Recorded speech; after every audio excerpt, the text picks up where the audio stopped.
இந்த 2024 நாடாளுமன்ற தேர்தலில் கட்சிகளுக்கு யார் வெற்றி பெறப் போவார் அப்படின்றத தாண்டி இந்த முறை தமிழகத்தில் சனாதனத்தின் கை ஓங்க போகிறதா அல்லது திராவிட கொள்கையின் கை ஓங்க போகிறதா? கனிமொழி அவர்கள் கூட திருப்பதிக்கு உள்ளே போயிட்டு வந்து எல்லா ஒரு லட்சக்கணக்கான பைத்தியக்கார ஜனங்கள்லாம் வந்து ஏன் வந்து அந்த பொம்மையை பார்த்து எது அங்கே உள்ள வெங்கடாஜலபதி அல்லது பெருமாள்னு சொல்லக்கூடிய அந்த கடவுள் விக்கிரத்தை பார்த்து அந்த பொம்மையை போய் பைத்தியகாரத்தனமாக பார்க்குறாங்களே, அது ஏன் அப்படி பார்க்குறாங்க? நான் போய் பார்த்துட்டு சிரிச்சிட்டு வந்தேன். உங்களுக்கு தான் கடவுள் நம்பிக்கை இல்லை அப்புறம் ஏன் அங்கே போகிறீங்க உள்ள? இப்போ சனாதனம் ஜெயிக்குமா இல்லை திராவிடம் ஜெயிக்குமான்னா திராவிடம் ஜெயிக்கிறதுக்கு வாய்ப்பே இல்லை. திராவிடம்னு சொல்லிட்டு நீங்கள் பண்ணுறது போலி திராவிடம். கடவுள் கிடையாதுன்னா சாத்தான் கிடையாது, ரைட்டு. கடவுளுக்கு நீங்கள் வந்து நைவேத்தியம் செய்கிறீர்கள், இதெல்லாம் வந்து சும்மா வந்து பம்மாத்து. கலைஞர் சமாதியில் தயிரோட வைக்கிறீங்க, அவர் சமாதியிலேருந்து எந்திரிச்சு வந்து தயிரோட சாப்பிட்டுட்டு அவர் வந்து படிக்கிறாருன்னு வச்சுங்க முரசொலியை, அதுவும் மூக்குக்கு நாடியும் வச்சுருக்காங்க. நீங்கள் தான் பகுத்தறிவு பற்றி பேசுகிறீங்க, நீங்கள் தான் சனாதனத்துடைய நெகட்டிவை பற்றி பேசுகிறீங்க. இந்து மதத்தை மட்டும் குறை சொல்கிறீர்கள், சனாதனத்தை மட்டும் குறை சொல்கிறீர்கள். மற்ற மதங்கள் உள்ளது நான் குறை சொல்லணும்னு சொல்லலை. அதை எப்படி நீ சொல்லாமல் இருக்கியோ அதை நீ ஏற்றுக்கிறியோ. பெரியார் மையத்தில் அதை போட்டிங்கல்ல, நீ அந்த வாக்குகளை நீ வந்து தூண்டி விட்டு நீ வந்து பண்ணுற, நான் இந்த வாக்குகளை தூண்டி விட்டு பண்ணுறேன். அரசியல்னு வந்தாச்சுன்னா வந்து களம் ஒன்று தான். சார் வணக்கம். சார் வணக்கம். இந்த 2024 நாடாளுமன்ற தேர்தலில் கட்சிகளுக்கு யார் வெற்றி பெறப் போவார் அப்படின்றத தாண்டி இந்த முறை தமிழகத்தில் சனாதனத்தின் கை ஓங்க போகிறதா அல்லது திராவிட கொள்கையின் கை ஓங்க போகிறதா? ஏன்னா இப்போது மிகப்பெரிய ஒரு பேச்சுவார்த்தையே இந்த தேர்தலுக்கு அதுதான் போயிட்டு இருக்கு. இல்லை, திராவிடம்னா நீங்கள் என்னன்னு சொல்லுங்கள், நான் தெரிஞ்சுக்கிறேன். ஒரு கட்சியினுடைய கொள்கையை வைக்கிறாங்க. சனாதனம்னா கடவுள் நம்பிக்கை, சரிங்களா? சனாதனம்னா கடவுள் நம்பிக்கை, அதை ஒட்டி ஆன்மீகம் எல்லாமே ஒரே வட்டத்துக்குள்ளே வரக்கூடியது. திராவிடம்னா கடவுள் மறுப்பு அப்படின்னு நீங்கள் சொல்கிறீங்களா இல்லை அவங்க சொல்கிறாங்களா? ஏன்னா இந்து அவரே முதல்வர் ஸ்டாலின் அவர்களே என்ன சொல்கிறாரு, திமுகவில் வந்து 80% 80% வந்து இந்துக்கள் இருக்கிறார்கள். இந்த 80%மே கடவுள் மறுப்பாளர்களா? ஏங்க எல்லா மந்திரியும் போய் வந்து கோயிலில் தானே வந்து போய் யாகம் பண்ணுறாங்க. செஞ்சு அவர் மஸ்தான் வந்து அவர் இஸ்லாமியர், பிறப்பால் இஸ்லாமியர். அவர் போய் ஸ்டாலின் பேரை சொல்லி அந்த மந்திரத்தை சொல்லி அவருடைய ராசி அவருடைய நட்சத்திரத்தை சொல்லி கோயிலில் போய் அர்ச்சனை பண்ணுறாரு. அதாவது மேடையில் பேசும்போது சனாதன ஒழிப்பு, அங்கே போகும்போது அது வேற. இப்போ ராசா அவர்கள் வந்து பார்த்தீங்கன்னா இந்து மதத்தை பற்றி மிக கேவலமாக பேசியிருக்கிறார் இதுக்கு முன்னால் பல தடவை. இந்த இந்து என்றால் விபச்சாரி அப்படின்னு கூட, விபச்சாரின்னு கூட பேசியிருக்காரு. யார்? ராசாவா? ராசா பேசியிருக்காரு. இந்து என்றால் விபச்சாரி, அதனால் இந்துக்கள் வந்து இப்போ அந்த மதத்திலிருந்து வெளியேற வேண்டும்னு பேசியிருக்காரு. வீடியோ இருக்குது, எடுத்து பாருங்கள். இந்து மதத்திலிருந்து வெளியேற வேண்டும்னு. ஆனால் இப்போ தேர்தல் வரும்போது என்ன பேசியிருக்காருன்னா, என்னுடைய மனைவி ராம பக்தை, யார் அவங்க இறந்துட்டாங்க, ராசாவுடைய மனைவி சில விட. என்னுடைய மனைவி வந்து ராம பக்தை. அவர்கள் வாரத்துக்கு 3 நாள் வந்து விரதம் இருப்பாங்க சிவனுக்கு. ஏதோ திங்கக்கிழமை வியாழக்கிழமை இதெல்லாம் இருப்பாங்க. சிவபக்தை, ராமபக்தை. நான் வந்து அந்த ரூம்குள்ளே பூஜை ரூம்குள்ளே போக மாட்டேன். ஆனால் வந்து என் மனைவி வந்து கடவுளை கும்பிடுவதோ இல்லை வந்து அந்த விரதம் இருப்பதோ நான் தடுத்ததில்லை. இவ்வளோ நாளாக வெளியில் வரலையே, அது தேர்தல் போது தானே வருது. அப்போ தெரியுது உங்களுக்கு திராவிடம் ஜெயிக்குன்ற நம்பிக்கை இருந்தால் ஏங்க வந்து ராசா வந்து என் மனைவி வந்து இவ்வளோ வருஷமாக அவங்க இறந்து போயே எனக்கு தெரிஞ்ச ஒரு 3-4 வருஷம் ஆக போகுது, 3 வருஷம் ஆக போகுது. இத்தனை நாள் பேசலை. இத்தனை நாள் இந்துக்கள் எல்லாம் இந்து மதத்தை விட்டு வெளியில் வரணுன்னாரு. இந்து மதம் என்றால் வந்து சூத்திரன் என்றால் விபச்சாரம் அப்படின்னு பேசினவர் இன்றைக்கி வந்து ராம பக்தையினுடைய மனைவின்றதை டிக்ளேர் பண்ணுறதுக்கு என்ன அவசியம் வருதுன்னு கேட்டால், இவர்களுடைய பயம் திராவிடம்னு சொன்னால் வெற்றி பெறுவதற்கான கேரண்டி இல்லை, சனாதன ஒழிப்புன்னு சொல்லும் பொழுது இது எதிராக போய்கொண்டிருக்கிறது அப்படிங்கிற திமுகவோட பயத்தில் தான். திருமாவளவன் பார்த்தீங்கன்னா எலெக்ஷன் வரும்போது மட்டும்தானே அது கோபுரத்துலலாம் இந்து மதத்தில் அசிங்கமாக பொம்மை இருக்குன்னு பேசினார் திருமாவளவன். ஆனால் எலெக்ஷன் வரும்போது சிதம்பரம் போய் தீட்சிதர்கள்லாம் பக்கத்தில் வச்சுக்கிட்டு பரிவட்டம்லாம் கட்டிக்கிட்டு ஃபோட்டோ எடுத்துக்கிறாரா இல்லையா? கோயிலாக போகிறாரா இல்லையா? அப்போ உங்களுக்கு தான் திராவிடத்தில் நம்பிக்கை இருக்குது அப்படின்னு சொன்னால் ஏன் சனாதனத்துக்கு போகிறீங்க? நீங்கள் தான், உங்களுக்கு தான் பிடிக்காது சனாதனம், கடவுள் தான் இல்லையே. இல்லாத கடவுளுக்கு நீங்கள் ஏன் போய் கோயிலில் போய் ஃபோட்டோ எடுத்துக்கிறீங்க? கனிமொழி அவர்கள் கூட திருப்பதிக்கு உள்ளே போயிட்டு வந்து எல்லா ஒரு லட்சக்கணக்கான பைத்தியக்கார ஜனங்கள்லாம் வந்து ஏன் வந்து அந்த பொம்மையை பார்த்து எது அங்கே உள்ள வெங்கடாஜலபதி அல்லது பெருமாள்னு சொல்லக்கூடிய அந்த கடவுள் விக்கிரத்தை பார்த்து அந்த பொம்மையை போய் பைத்தியகாரத்தனமாக பார்க்குறாங்களே, அது ஏன் அப்படி பார்க்குறாங்க? நான் போய் பார்த்துட்டு சிரிச்சிட்டு வந்தேன். உங்களுக்கு தான் கடவுள் நம்பிக்கை இல்லை. அப்புறம் ஏன் அங்கே போகிறீங்க உள்ள? உள்ளே போய் கும்பிட்டது மட்டும் இல்லாமல் அவர்கள் வந்து அங்கே வந்து அவங்க வந்து அந்த பூர்ண கும்பம் வச்சு வரவேற்று அதுக்கான மரியாதைகள் செய்திருக்கிறார்கள். அது எந்த ஒரு விஐபி போனாலும் செய்வாங்க. அதெல்லாம் வாங்கிட்டீங்க. அங்கே இருக்கிறவங்ககிட்டலாம் சொல்ல வேண்டியதானே, இவ்வளோ பேரும் பைத்தியகாரத்தனமாக வந்து அந்த பொம்மையை பார்த்து எல்லாரும் வந்து கும்பிட்றீங்களே அப்படின்னு கேட்க வேண்டியதானே. அந்த மரியாதையெல்லாம் வாங்கிட்டு வெளியில் வந்துட்டு அப்போது இவர்களுடைய இந்த இரட்டை வேடம் வந்து வெளியில் தெரியுது. இல்லை, அவங்க என்ன சொல்கிறாங்கன்னா, திராவிடம் அப்படின்றது சமூக நீதி, அதாவது வந்து எல்லாரும் சுயமரியாதை எல்லாரும் சமமாக நடத்துவோம் அப்படின்றது இந்த திராவிட கொள்கை. இந்த வேங்கை வயலில் கண்டுபிடிச்சிங்களா? இல்லை, அவங்க சொல்கிறது இல்லை, அவங்க சொல்கிற சமூக நீதின்னு சொன்னீங்கல்ல. ஆமாம். வேங்கை வயலில் என்னாச்சு? நாங்குநேரியில் என்னாச்சு? அங்கெல்லாம் சமூக நீதி இல்லையா? அந்த சமூக நீதி என்ன? வேங்கை வயலில் வந்து ஒரு மலம் கண்டுபிடிச்சி 800 பேர் இருக்கிற ஒரு கிராமத்தில் எவன் குற்றவாளின்னு உங்களால் ஒரு வருஷத்துக்கு கண்டுபிடிக்க முடியல. ஒரு காவல்துறை வந்து நினச்சா கண்டுபிடிக்க முடியாதா? காவல்துறை, உளவுத்துறை இவங்க நினச்சாங்கன்னா ஊரில் ஒரு 10 பேர் தான் சந்தேகம்னா 10 பேரையும் கூப்பிட்டு உட்கார வச்சு 2 தட்டு தட்டினா உண்மை வெளியே வரப்போகுது. ஏன் வெளியில் வரல? அப்போ வெளியில் வராததுக்கு காரணம் அரசியல். அப்போ நீங்கள் அரசியல் வேங்கை வயலில் வந்து நீங்கள் வந்து திருமாவளவன் வந்தாலே வந்து அவருக்கு பிளாஸ்டிக் சேர் தானே கொடுக்குறீங்க. உங்களுக்கு சமமாக அவரை நீங்கள் வந்து ட்ரீட் பண்ணுறீங்களா? நீங்களே ட்ரீட் பண்ண மாட்டீங்க. தாழ்த்தப்பட்டவர்கள், தலித்துகள் அல்லது பட்டியலினத்தவர்னால் அதுக்கு வந்து தனி ட்ரீட்மெண்ட் கொடுப்பீங்க. திருமாவளவன் கேஸ் போட்டார் தெரியுமா? எந்த மீடியாலும் பெருசாக வந்திருக்காது. இந்த லீகல் ஆஃபீஸர்ஸ், லா ஆஃபீஸர்ஸ், அதாவது advocate general, additional advocate general, இந்த பப்ளிக் ப்ராசிக்யூட்டர், இந்த மாதிரி பதவிகளில் வந்து பட்டியலினத்தை சேர்ந்தவர்களுக்கு ஒதுக்கீடு செய்யணும் அப்படின்னு சொல்லி திமுக ஆட்சியில் கேஸு. திமுக கூட்டணி கட்சிங்க முதல்வர்கிட்ட போய் உட்காந்து, ஐயா எங்களுக்கு ஒதுக்கீடு வேணும், லா ஆஃபீஸர்ஸ், சட்டத்துறை அதிகாரிகளுக்கு, நீதிமன்ற அந்த அந்த சட்டத்துறை அதிகாரிகளுக்கு, அதில் எங்களுக்கு ஏதோ ஒரு 10% 20% ஏதோ ஒன்று பேசி, ஏன் கூட்டணி கட்சி பண்ண முடியல? கேஸ் போட்டு தமிழ்நாடு அரசு வந்து சென்னை உயர்நீதிமன்றத்தில் அதை எதிர்த்துது. கொடுக்கக்கூடாது.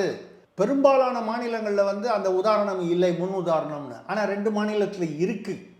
அதை விட்டுட்டாங்க கன்வீனியண்ட்டாக. இல்லாத மாநிலங்கள்லாம் சொல்லி அது பெரும்பாலான மாநிலம், உண்மை பெரும்பாலான 2 மாநிலங்களில் இருக்குன்னா பாக்கி இடத்துல இல்லை, அது வேறு விஷயம். ஆனால் அந்த 2 மாநிலங்கள், நீங்கள் தான் சமூக நீதி பெரியாரியமாச்சே, உங்களுக்கு தான், நீங்கள் தானே பெரியாரியம், நீங்கள் தானே திராவிடம். இந்த தேர்தலில் கூட திருமாவளவர்கள் ஒரு பொது தொகுதி கேட்டாங்க. பொது தொகுதி கேட்டார், கொடுக்கலையே. அப்படின்னா உங்களுக்கு எதுக்கு பொது தொகுதி? அப்படின்னா நீ தாழ்த்தப்பட்டவன், நீ ஒதுக்கப்பட்டவன், உனக்குன்னு அதுதான் இடம்னு. இன்னைக்கு நீங்கள் இப்போ வர தேர்தலில் வர இந்த தகவல்களை பாருங்கள். பல வன்னியர்கள் இருக்கும், அதான் அதிகமான தொகுதி, கவுண்டர்கள், அதாவது கொங்கு வேளாளர்கள், அதே மாதிரி அங்கே முக்குளத்தோர் இருக்கக்கூடிய தொகுதிகளில் திருமாவளவன் கட்சிக்கு வந்து கொடுக்கப்பட்டிருக்கிற இன்ஸ்ட்ரக்ஷன் என்ன? திமுகலேருந்து, திமுக தலைமையிலிருந்து, அங்கெல்லாம் நீங்கள் போக வேண்டாம், அங்கெல்லாம் போய் விசிகாவோட கொடியை நடக்கூடாது. பத்திரிகையில் வந்திருக்கு செய்தி, நான் சொல்லலை, பத்திரிகையில் வந்திருக்கு செய்தி. அப்போது அந்த தாழ்த்தப்பட்ட மக்களுடைய ஓட்டுகள் மட்டும்தான், வாக்கு வங்கிக்கு மட்டும்தான் அந்த குறி வைக்கிறாங்களே தவிர அவர்களுக்கு பெருசாக ஒன்றும் செய்யணும், அவர்களுக்கு வந்து நமக்கு சமமாக வந்து அவங்களுக்கு ஒரு ட்ரீட்மெண்ட் கொடுக்கணும், அவர்களை நாம் வந்து அதுதானே சமநீதி. பிளாஸ்டிக் சேரோ இல்லை வந்து அவங்கள வந்து நீ வந்து இந்த ஏரியாலாம் வராத, அந்த ஏரியாலாம் வந்து நீ வந்தீங்கன்னா ஓட்டு எனக்கு குறைஞ்சி போய்டும்னு சொன்னால் இதுதான் சமூக நீதியா? இதுதான் பெரியார் உங்களுக்கு கற்றுக் கொடுத்தாரா? அவங்க வைக்கிற பெரிய குற்றச்சாட்டு என்னன்னா, அந்த திராவிடம்ன்றது சுயமரியாதை சொன்னல, அது மாதிரி சனாதன தர்மன்றது என்னன்னா, பிராமணர்கள் தலையில் பிறந்தார், சூத்திரர்கள் துடையில் பிறந்தார். இதைத்தான் அவங்க ஒரு பெரிய குற்றச்சாட்டா வைக்கிறாங்க. தவறான விஷயம். இவங்களுக்கு தமிழே ஒழுங்கா துண்டு சீட்டை பார்த்தே படிக்க தெரியல, இவங்களுக்கு சமஸ்கிருதம் எங்கேருந்துங்க தெரியும்? துண்டு சீட்டில் எழுதி கொடுத்ததை பார்த்தே மதில் மேல் பூனை, பூனை மேல் மதில்னு படிக்கிறவங்க சிஏ குடியுரிமை திட்டத்தை வந்து கொண்டு வர மாட்டோம்னு சொல்கிறதுக்கு பதிலாக நாங்கள் வந்து கொண்டு வருவோம்னு சொல்கிறாரு. நான் பொதுவாக சொல்கிறேன், உதயநிதியும் தப்பாக தான் படிக்கிறாரு, துண்டு சீட்டை பார்த்து. தமிழே படிக்க வரல. அதை தாண்டி நீங்கள் சமஸ்கிருதத்தில் என்ன கண்டுபிடிச்சிட்டீங்க? நான் சமஸ்கிருதம் படித்தவன் தான், தமிழும் படித்தவன் தான். ஊஏ சாமிநாதையர் தமிழ் தாத்தாங்கிறவர் வந்து அவர் வம்சத்தில் வந்தவன் தான், பெருமையாக சொல்கிறேன். எதுக்காக சொல்கிறேன்னால், உயசா இல்லைன்னா சங்க இலக்கியங்கள்லாம் இன்றைக்கி தமிழ்நாட்டுக்கு கிடச்சிருக்காது. எங்கெங்கேயோ மூலையில் ஏடுகளாக இருந்து பிச்சு பிச்சு எங்கெங்கேயோ இருந்ததெல்லாம் தேடி தன் சொத்தை விற்று அந்த காசெல்லாம் போட்டு கொண்டு வந்ததுனால இன்றைக்கி சங்க புறநானூறு என்ன சொல்லுதுன்னா அப்படி நம்ம பேச முடியுது. அப்போது அது தமிழ், ரைட்டு, தமிழின் பெருமை நம்ம வந்து புரியுது. சமஸ்கிருதத்தில் வந்து அவங்க வந்து தலையில் பிறந்தவன் இவன் சொல்லலை, தலையை உபயோகித்து அவன் வந்து, அதாவது தலையின்னா அவன் மூளையை உபயோகித்து வேலை செய்கிறான். அப்படி வரும்போது சூத்திரன் வந்து கால்களை வைத்து அவன் வந்து அவனுடைய பணி சமுதாயத்திற்கு அவனுடைய பணி வந்து கால்களை வைத்து. ஏன் கால்களை வைத்து? ஃபிசிக்கல் லேபர், வேலை, உழைப்பு, வயலில் இறங்கி வேலை செய்கிறவன் அவன். உண்மை தானே, ஒன்றும் பொய் இல்லையே. இவன் எப்படி வந்து மூளையை உபயோகித்து செய்கிறானோ அதே சமுதாய பணி தான் கால்களை உபயோகித்து செய்கிறவன். வெறும் மூளையை வச்சுக்கிட்டே உட்காந்துருந்தா விவசாயம் பண்ணுறதுக்கு யார் போவா? மூளையை வச்சுக்கிட்டே விவசாயம் பண்ணிட முடியுமா? விவசாயம் பார்ப்பவன் என் மூளையை வைத்து வேலை பார்க்க கூடாதான்னு இவங்க கொண்டு வராங்க புதுசாக. தாராளமாக பண்ணுங்க. ஏன் நீங்கள் ஐடி விங்கில் வந்து பிராமின்ஸ் மட்டும்தான் இருக்காங்களா? ஐடியில் வேற மற்ற ஜாதிக்க வன்னியரோ, கவுண்டரோ, முக்குளத்தோரோ, தாழ்த்தப்பட்ட மக்களோ இல்லையா ஐடி விங்கில்? உங்களை யார் படிக்க வேண்டாம்னு சொல்கிறா?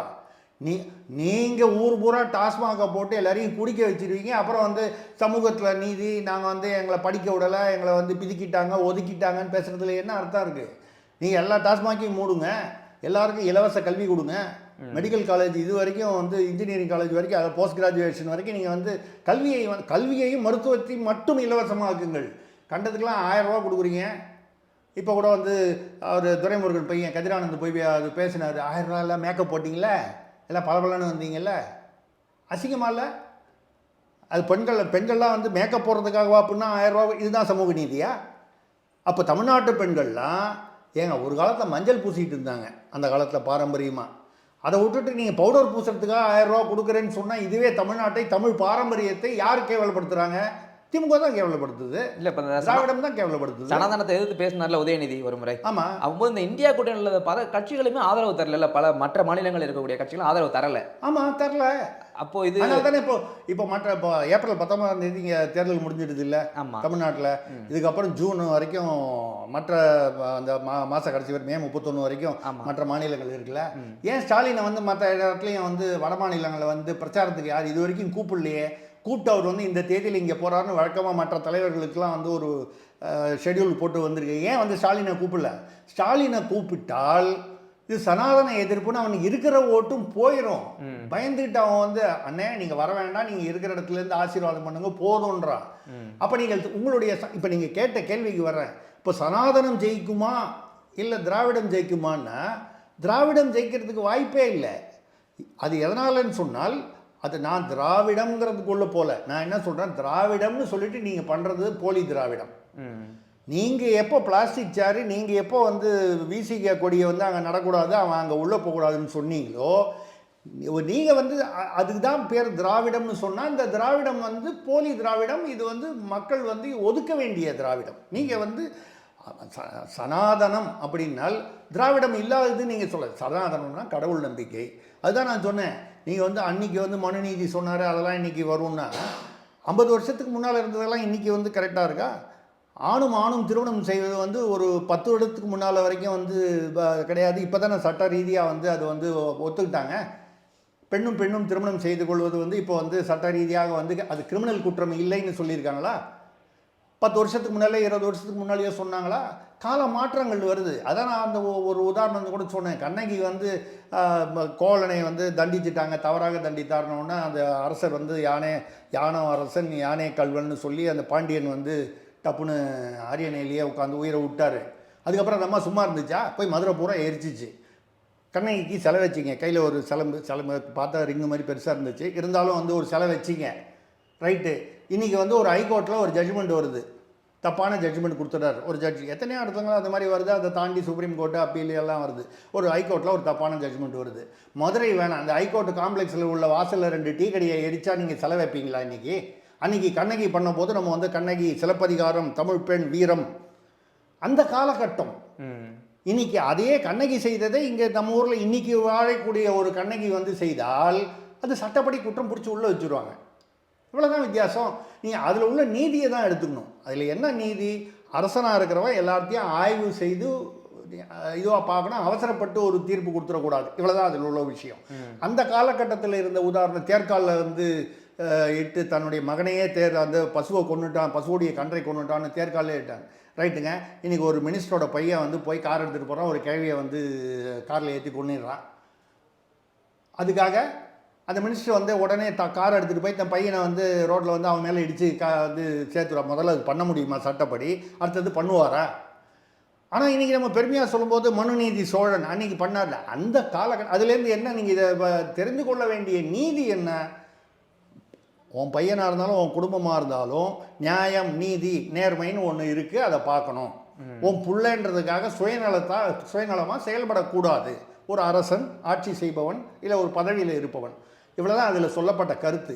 அதோடைய உதாரணமோ அந்த இன்சிடெண்ட்டோ அது அந்த காலகட்டத்தில். இன்றைக்கி நான் மனுநீதி சோழன்னு சொல்லிட்டு ரோட்டில் போய் வந்து அந்த மாதிரி பண்ண முடியுமா? கண்ணகி மாதிரி பண்ண முடியுமா? நீ சொல்லியிருக்கேன்னு அது எத்தனை வருஷம் முன்னால்? திராவிடம் அப்படின்னு சொல்கிறவங்க அந்த சனாதன தர்மத்தில் உள்ள நெகட்டிவிட்டியை மட்டும்தான் மக்கள்கிட்ட காட்டுறாங்க, பாசிட்டிவிட்டியை காட்ட மாட்டாங்க. அதில் உள்ள பாசிட்டிவை நீங்கள் வந்து அது எல்லா காலத்திலையும் அது மாறிக்கிட்டே தான் இருக்கும். ஒரு காலத்தில் வந்து சதி ஏறுறது வந்து ஏன் வந்துச்சு? முகலாயர்கள் வந்து இந்தியாவில் வந்து படையெடுத்துட்டு அவங்க வந்து ஒரு தோற்று போன அரசர்களுடைய பெண்கள், அவங்க வீட்டு பெண்கள், அந்தப்புறத்து பெண்கள்லாம் அவங்க கூட்டிகிட்டு போய் அவங்க பயன்படுத்திடுவாங்க.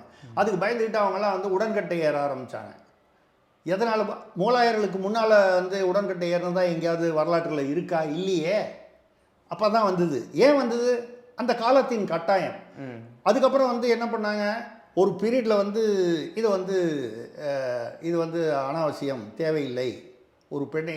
ஏன்னா அது வந்து எந்த அளவுக்கு மோசமாக போச்சு, அவங்களா விரும்பி போகிறத விட அவங்க வீட்டில் இருக்கிறவங்களே, நான் இது வேறு ஒரு நிகழ்ச்சியில் கூட பேசியிருக்கேன், இப்போ வீட்டில் இருக்கிறவங்கள வந்து ஒரு ஒரு ஒரு ஆள் இறந்துட்டாருன்னா அவருடைய மனைவியை அந்த அம்மாவுக்கு விருப்பம் இல்லைன்னா கூட வந்து நெருப்பில் சேர்த்து விட்ருவாங்க உடன்கட்டை. அதாவது ஒரு காரணத்தோடு உருவானது, காரணம் இல்லாமையே அந்த பழக்கங்கள் வருது. இப்போ கூட நம்ம கூட சில விஷயங்கள் இதுன்னா படையல் வைக்கணும், போனோம் வரணும் அப்படின்னு ஏதோ ஒன்று சொல்கிறோம். ஒரு ஒரு ஒரு கோயிலில் போய் கும்பிட்றோம். எதுக்காக தேங்காய் உடைக்கிறோம், எதுக்காக நம்ம கும்பிட்றோம் தெரியாமையே கும்பிட்டு வருவோம். பல பழக்க வழக்கங்கள் வந்து பழக்க வழக்கமாக இருக்கே தவிர காரணங்கள் தெரியாமையே இருக்கும்.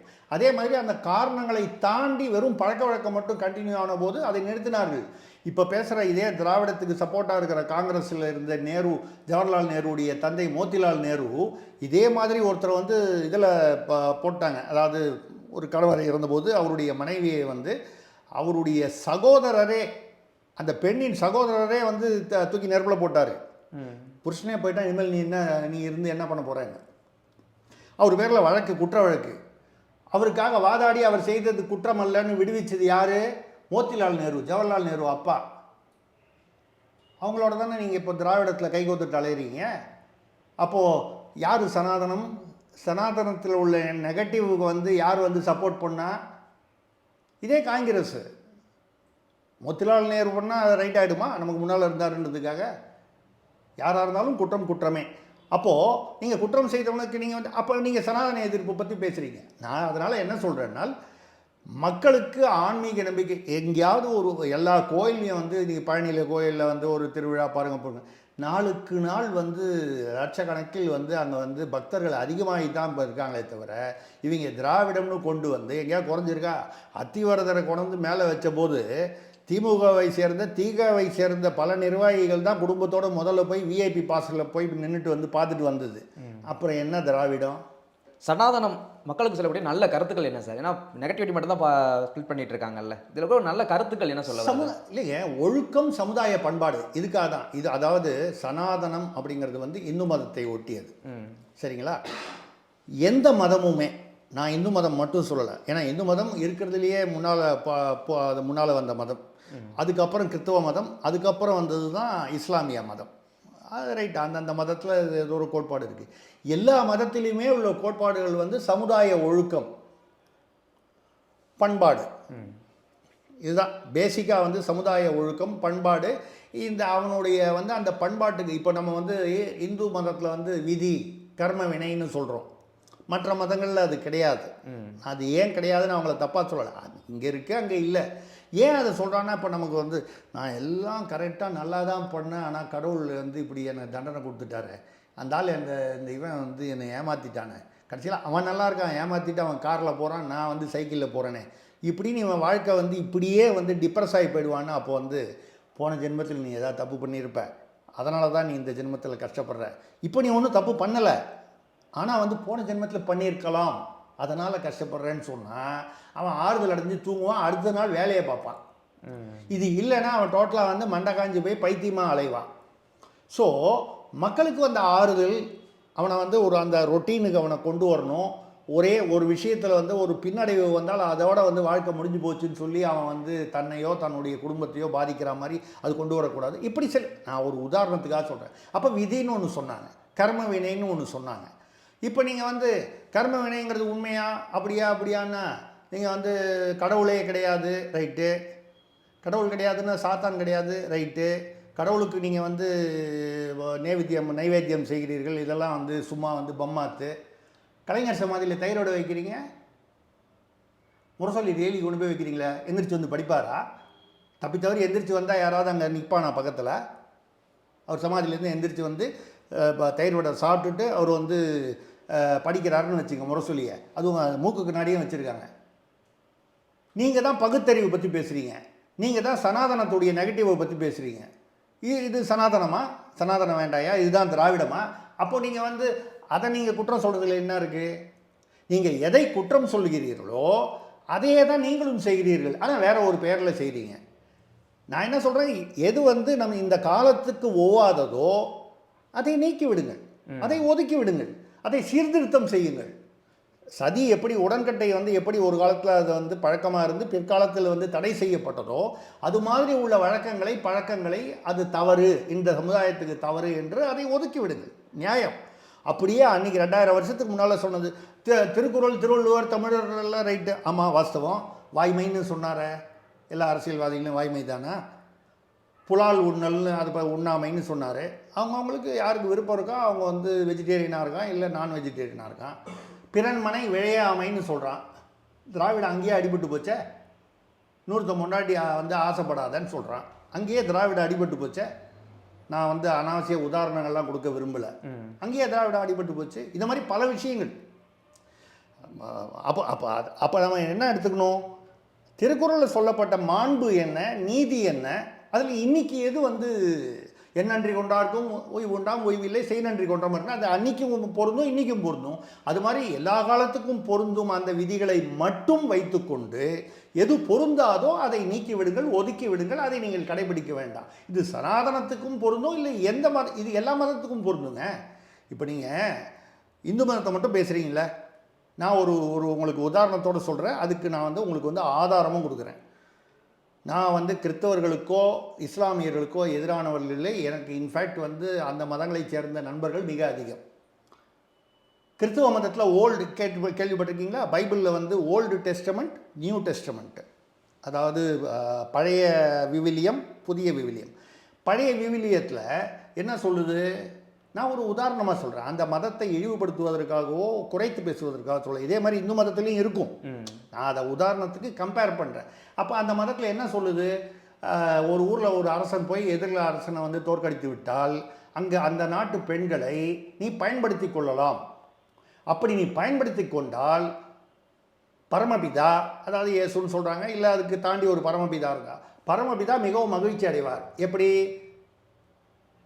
தோற்று போன வீட்டு பொண்ணை நீ வந்து தூக்கிட்டு வந்து கற்பழிச்சினாலோ பாலியல் வன்முறை பண்ணாலோ பரமபிதா மகிழ்ச்சி அடைவார், நீ சொர்க்கத்தை அடைவாய். இஸ்லாம்லேயும் கிட்டத்தட்ட அதே மாதிரி ஒரு இது இருக்கு. நான் வந்து சொல்றது வந்து குறை சொல்லலை, இல்லை ஓல்டு பைபிளில் இருக்கு. இந்த ஓல்டு பைபிளில் இருக்குன்னு சொன்னால் திருசக்தி சுந்தரராமன் வந்து ஏதோ பொய் சொல்கிறாரோ நீங்கள் சொன்னீங்கன்னா நான் உங்களுக்கு அனுப்புகிறேன். இதை பெரியார் மையம் தான் இந்த புஸ்தகத்தை வந்து பிரசுரம் பண்ணியிருக்கு. இதை விமர்சனம் செய்து அல்ல, விமர்சனம் செய்தால் அது நியாயம். அதெல்லாம் பழசு, சனாதன எதிர்ப்பு மாதிரி அதையும் நாங்கள் எதிர்க்கிறோம் அப்படின்னு சொல்லி எதிர்த்து இல்லை.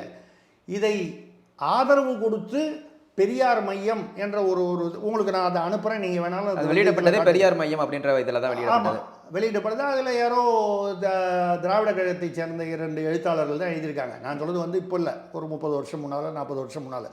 எப்போ எழுதுனா என்ன, அதே என்ன திராவிடம் பிறந்ததுக்கு அப்புறம் தானே இது. பெரியார் மையம்னா பெரியாருக்கு அப்புறம் தானே வந்திருக்க முடியும், பெரியார் இருக்கும்போதோ இல்லை அவருடைய மறைவுக்கு பிறகோ. அப்போது நீங்கள் பழைய, ஆனால் புதிய விவிலியத்தில் நியூ டெஸ்டமெண்ட் இந்த பகுதிகள் நீக்கப்பட்டன. நான் அங்கே தான் வர்றேன் பாயிண்ட்டு. புதிய விவிலிய பழைய விவிலியத்துக்கும் புதிய விவிலியத்துக்கும் பல நூற்றாண்டுகள் வித்தியாசம். அந்த அதுக்கு முன்னால் இருந்தபோது இது வந்து ஏற்றுக்கொள்ளக்கூடியதாக இருந்தது. அந்த காலகட்டத்தில் தோற்று போனவனுடைய அத்தனை சொத்தும் வந்து ஜெயிச்சவனுக்கு சொந்தம் அப்படின்னு வரும்போது பெண்கள் உட்பட பெண்களை வந்து ஒரு சொத்தா, ஒரு கமாடிட்டி பொருளாக வந்து கருதிய காலம் அது. அது வந்து கிறிஸ்தவர்கள் தான் கருதினாங்கன்னு இல்லை, இந்துக்களும் கருதி இருப்பார்கள், இஸ்லாமியர்களும் கருதி இருப்பார்கள். நான் பொதுவாக தான் சொல்கிறேன். அப்போ அது வந்து ஒரு கமாடிட்டி, ஒரு பொருள். ஆனால் காலப்போக்கில் அது பொருள் இல்லை, பெண் என்பவளும் ஒரு மனித உயிர், அவளுக்கும் வந்து ஒரு சமூகத்தில் அந்தஸ்து இருக்கு அப்படின்னு வந்தது. பின்னால புதிய விவிலியம் வரும்போது இதெல்லாம் எடிட் பண்ணு, தேவையற்றது நீக்கப்பட்டு விட்டது. நீக்கப்பட்டு. இதுதான் வந்து யதார்த்தம். இது வந்து விவிலியத்துக்கு இது பொருந்தும், மனுநீதிக்கோ இல்லை வேற ஒரு இந்து நூலுக்கோ இது பொருந்தாதா? இவ்வளவுதான் என்னுடைய கேள்வி. இவங்க வந்து இந்து மதத்தை தான் மெயினாக கொண்டு வராங்க, மற்ற மதங்கள்லாம் இது அதை பண்ண பற்றி யாருமே பேச மாட்டேன்றீங்களே, ம் ஏன் பேச மாட்டேன்றீங்க? இதே மாதிரி வந்து அதாவது காலத்துக்கு ஒவ்வாதது எல்லா மதத்துலையும் இருக்குது. எந்த மதத்தில் எடுத்தாலும் இருக்குது. ஏன்னு கேட்டால் அந்த காலத்தில் அது வந்து பொருந்துச்சு, இருந்தது. அது நியாயமா இல்லையான்னு இன்றைக்கி நம்ம பேசி பிரயோஜனம் இல்லை. இன்றைக்கி நம்ம பேசி பிரயோஜனம் இல்லை.